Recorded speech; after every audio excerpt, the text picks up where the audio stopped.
का अधिकार में जो पहला शब्द है वो सूचना है। पहले हमको समझना पड़ेगा कि सूचना का अर्थ क्या होगा।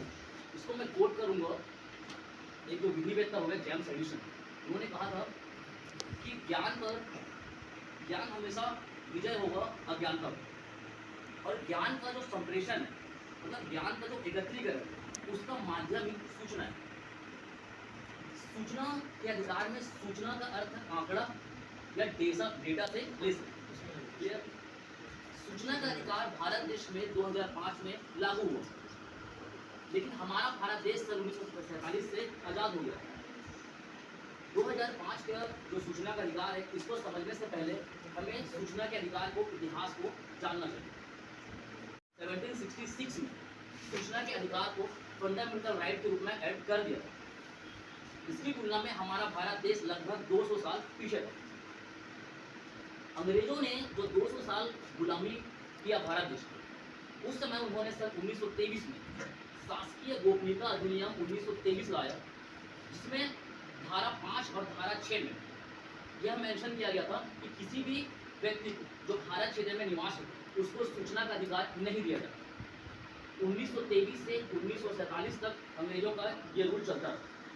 1947 में जब भारत देश आज़ाद हुआ, तब तत्कालीन जो सरकार थी, तत्कालीन जो गवर्नमेंट थी, उन्होंने भी इस कानून को नहीं हटाया, और शासकीय गोपनीयता अधिनियम 1923 अब तक चलता रहा।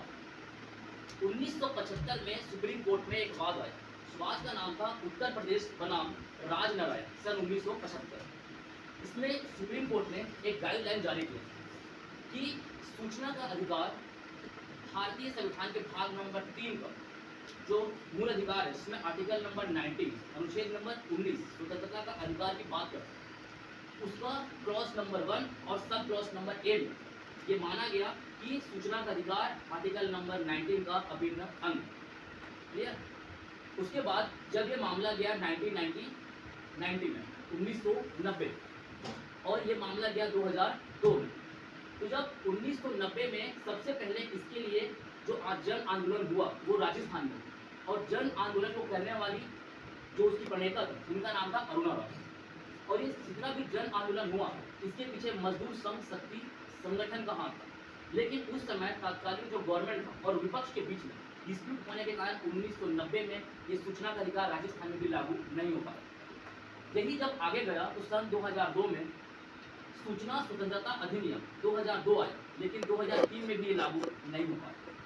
सन 2005 में जब यूपीए गवर्नमेंट आई, तो सबसे पहले लोकसभा में 11 मई 2005 को ये पारित हुआ, और 12 मई 2005 को राज्यसभा अर्थात संसद से 12 मई 2005 को पारित हुआ। इसमें हस्ताक्षर उस समय तत्कालीन राष्ट्रपति एपीजे अब्दुल साहब था। उन्होंने 15 जून 2005 को हस्ताक्षर किए, और 12 अक्टूबर 2005 को सूचना का अधिकार संपूर्ण भारत क्षेत्र में लागू हुआ। लेकिन जम्मू कश्मीर एक ऐसा राज्य था जहां पर सूचना का अधिकार लागू नहीं हुआ। लेकिन तत्कालीन जो बीजेपी गवर्नमेंट थी, मोदी सरकार, उन्होंने 2019 में जम्मू कश्मीर में जैसे ही जम्मू कश्मीर और लद्दाख को एक यूनियन टेरिटरी बना दिया, उसके बाद 2019 से ही सूचना का अधिकार संपूर्ण भारत क्षेत्र में लागू हुआ। सूचना का अधिकार में टोटल 6 भाग, 6 अध्याय और टोटल 31 आर्टिकल, धाराएं, जिसमें धाराएं नंबर जो इम्पोर्टेंस है उनमें से मुख्य ये है कि धारा नंबर 2 में परिभाषाओं को वर्णन किया गया है। धारा नंबर 6 बात करता है कि आप लोग आवेदन उसमें कैसे कर सकते हैं। धारा नंबर 8 इसकी बात करता है कि किस किस टॉपिक में आपको सूचना का अधिकार करने का अधिकार नहीं है। और इसी के साथ धारा नंबर 12, 13 और 14 केंद्रीय सूचना आयोग CIC, इसके बारे में बात करते हैं कि CIC का गठन कैसा होगा, CIC का पदावधि क्या होगी, और CIC के जो सदस्य होंगे उनको हटाया कैसे जाए, उनकी नियुक्तियां कैसे।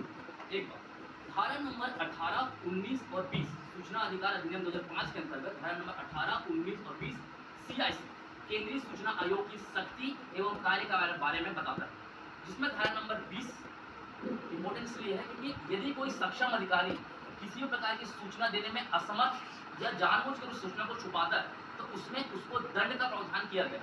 और सक्षम अधिकारी को जो दंड है वो प्रतिदिन 250 रुपये और उसको मैक्सिमम 25,000 तक उसका दंड दिया जा सकता है। धारा नंबर जो 24 है उसमें इस बात का संकलन किया गया है कि कौन कौन सी ऐसी संस्था होगी जिससे आप सूचना का अधिकार नहीं मांग सकते। फॉर एग्जाम्पल बॉर्डर BSF, है ना, सुरक्षा और भारतीय अखंडता और भारतीय सुरक्षा, इन दोनों मैटर पे आप किसी भी प्रकार के सूचना का अधिकार का प्रयोग नहीं कर सकते।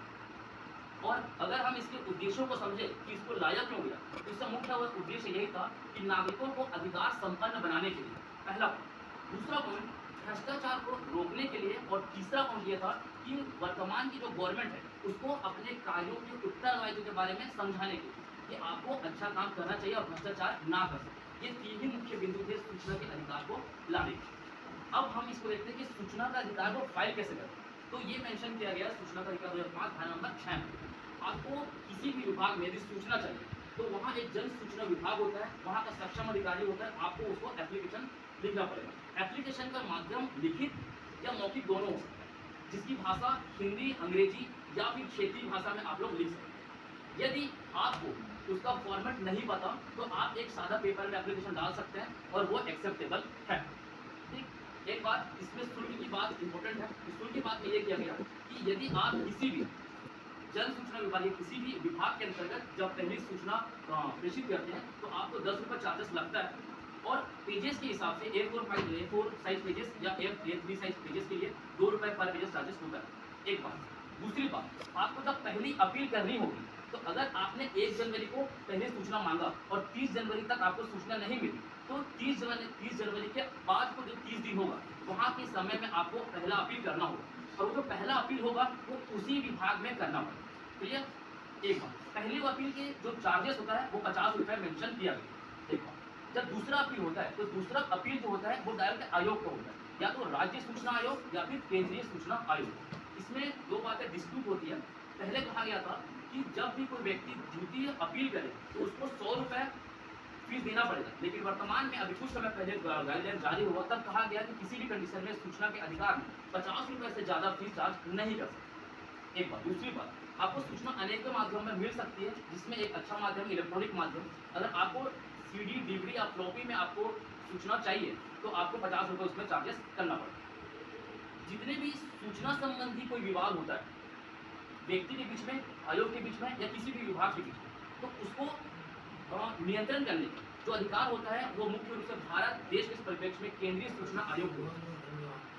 केंद्रीय सूचना आयोग को आप लोग भारतीय निर्वाचन आयोग के समक्ष समझ सकते हैं। दोनों की अधिकार एवं शक्ति लगभग समान होती है।